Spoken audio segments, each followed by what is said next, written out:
Assalamu alaikum. Hello, name. I not stop. Okay, no problem.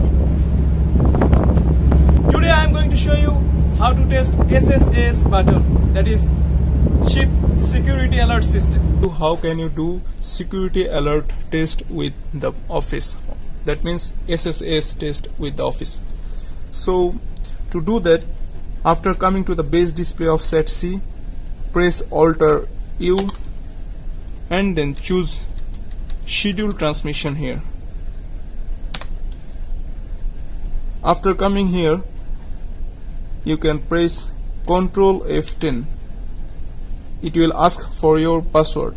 Password is basically 0000. You see now F1 SSAS test on.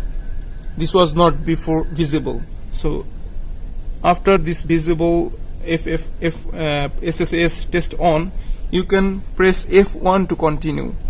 If you press F1, it will come up, a short message will come up, start SSAS test, OK or cancel. After pressing OK, it will change the mode. You are done.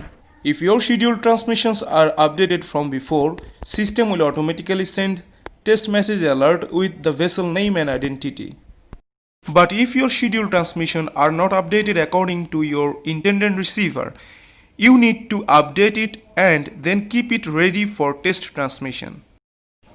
However, some vessels do not follow this built-in system of Set C.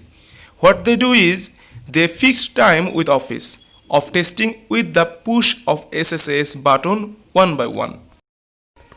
For more practical Gmdss test video, please subscribe my channel and see these videos.